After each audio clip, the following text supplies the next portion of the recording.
Hey guys, I'm Ronzo from Gassy. Gonna be voicing the I'm gonna be voicing the posts in this entitled Parents Reddit video.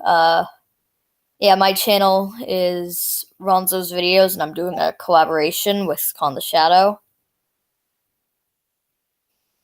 And I'm gonna tell you about some BS people that don't deserve to be in this world.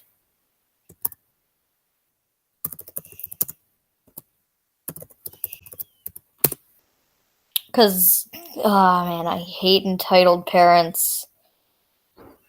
I like the subreddit, but not the actual people.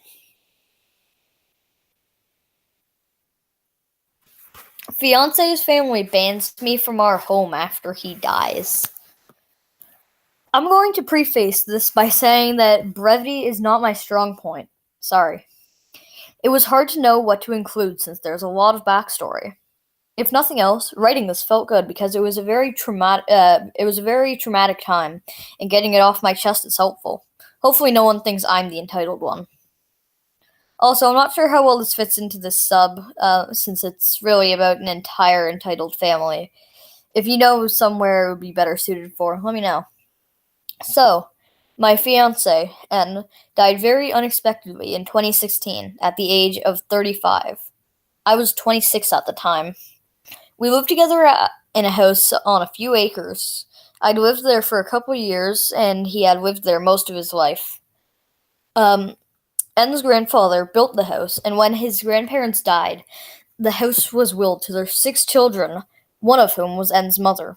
When N's mother died, her share was willed to N and his 2 siblings, so N was a partial owner of the home. His aunt, R, also lived there. She was mentally unstable in many ways.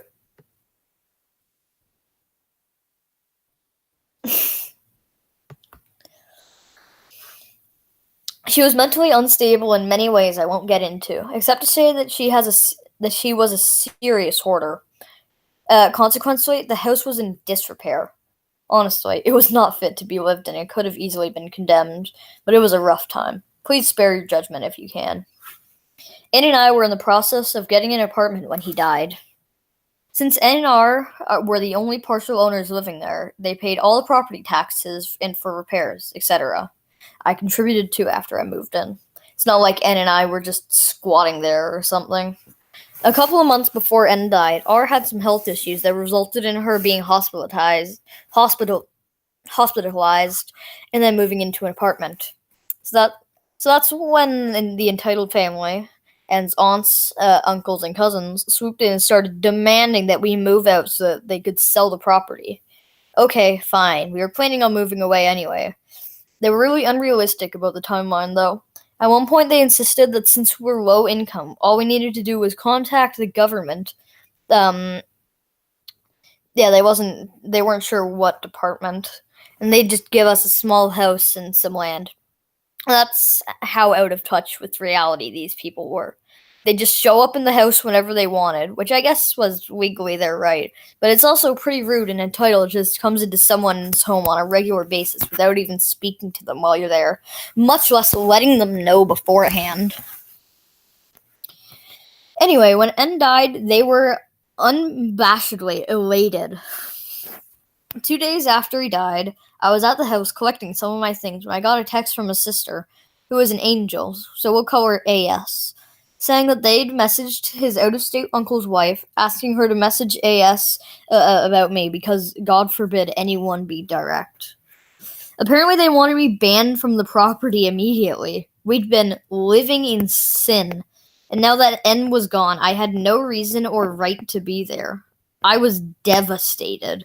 At that point, I wanted to take everything he'd ever touched and scoop it up and hold it close to me forever. I couldn't bear the thought of not being able to have anything of his. As an afterthought, I realized all of my stuff was also still there. Luckily, AS stuck up for me and said I could be there as long as I wanted. She lives across the country, though, so she couldn't do much to enforce it. The most egregious display of disgusting entitlement slash general a-holishness happened a couple days later. I was at the house, frantically trying to load up the car with the things that made the life that Ann and I shared together, which was taxing both physically and emotionally. I was crying when N's cousin, EC, appeared in our bedroom. EC, smiling like an old friend she just ran into at Costco. Hey, isn't this crazy? N died so suddenly. He was fine a few days ago. Me, through tears. Yeah, it was very unexpected. EC, laughing. I know. Well, at least we can sell this dump now. It's then that I hear people talking and laughing in the next room. Apparently, EC had brought her teenage daughter and several of her daughter's friends to gawk at the house.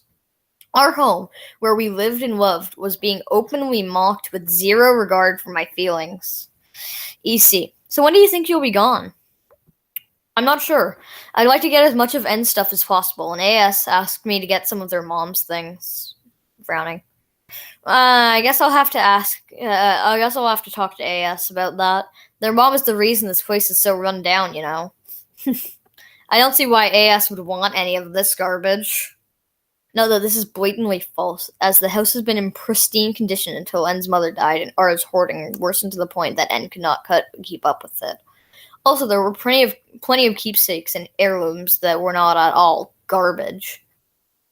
I'm sort of dumbfounded by this whole exchange and way too emotionally drained to deal with it, so I just get back to what I was doing. Later that night, EC's sister messaged me asking what I'd done with R's box of plastic horses. R wanted them back immediately. Of course, I hadn't taken it. Why would I want a box of plastic horses? Hint, I wouldn't. I elected not to reply. After that, they got more aggressive about me not being there because because A was a plastic horse thief. N was an artist by trade, and they just started throwing away all of his drawings and taking some of the more valuable figurines he had. The last day I was there, my mom went with me. After getting the last of what I could, I just wanted to walk around the house one last time and sort of say goodbye to the place that we'd spent so much time together in, a place I'd never be again. Of course, the family showed up, and my mom tried to calmly explain that I would be out soon and would not return. She tried to appeal their sense of humanity by explaining how traumatized I was from his death, and how I just needed this for some semblance of closure. But his aunt got in her face and lectured her about how N was in hell and I'd be going there too. Then my mom, who somehow managed to not knock her teeth out, reminded her that AS had told me I could be here. The aunt responded by calling the police to have me forcibly removed. We left before the police arrived, and now that's my final memory of the place where the most amazing man I've ever known taught me how to love. I'm sorry it's a bit anticlimactic, but this really was cathartic for me to write. If you read this far, I sincerely thank you.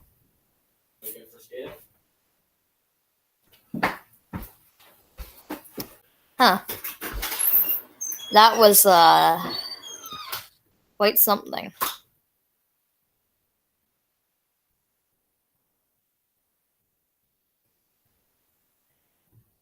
Oh. Oh no. This is not my first encounter with an entitled parent, but it has been a very important moment for me. I couldn't think of a good TLDR, but wrote it anyway, and you find it at the bottom. Backstory. I was between 14 and 16. I was extremely shy, a bookworm, and had no backbone, no matter who. To improve my pocket money, I delivered magazines in my district. Every 2 weeks, even to an erotic shop owner who asks for it delivered to his shop. Therefore, my mother had to sign in that I'm allowed to enter the 18-plus shop alone. She had no problem with that because she was sure I could not see anything there anywhere else. He was a nice guy, and at closest Christmas delivery, I always got a music CD from him. Important to the story. NG. Shop owner PK. Poor kid. NG is shop owner, PK is poor kid. Around 14 years. When I think back, I should be grateful to this monster. Me. Enter, I don't tell you, or other lame joke. RW. Woman at the register. Um, yeah, okay. It was my last round before Christmas, and I was curious what CD I would get this year.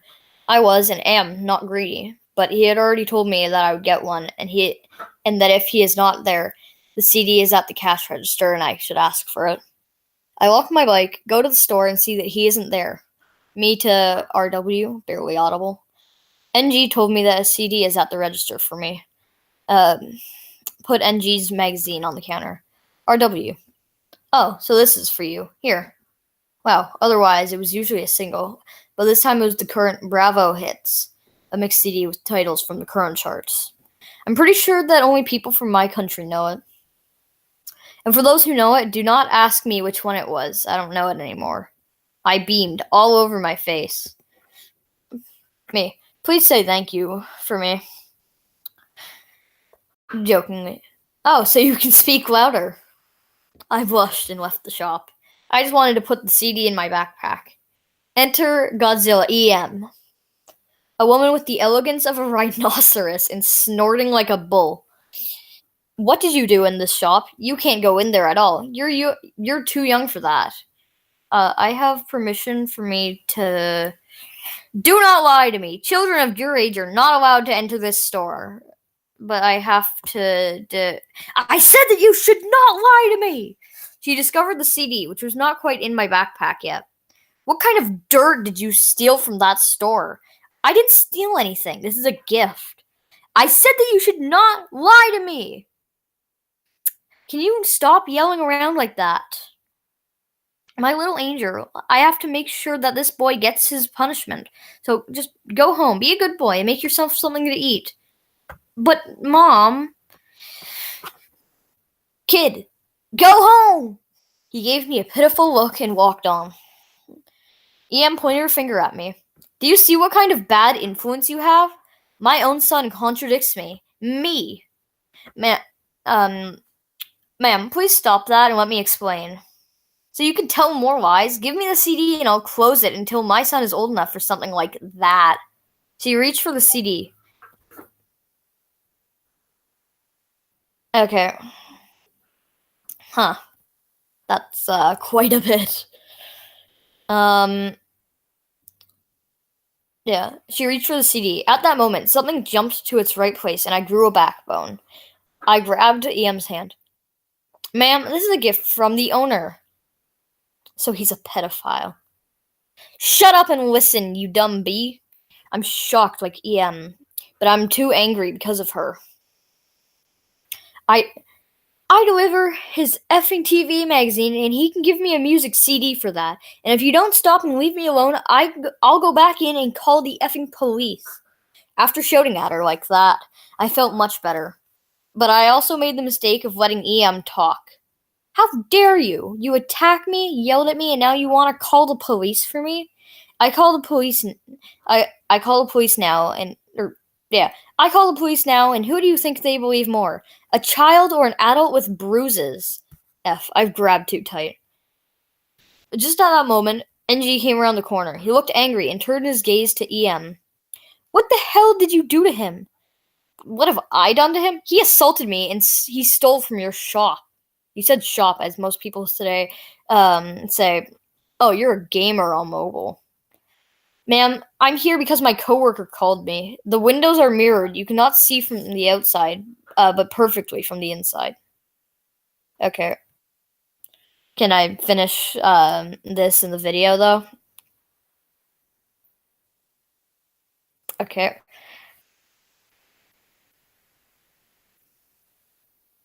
Okay.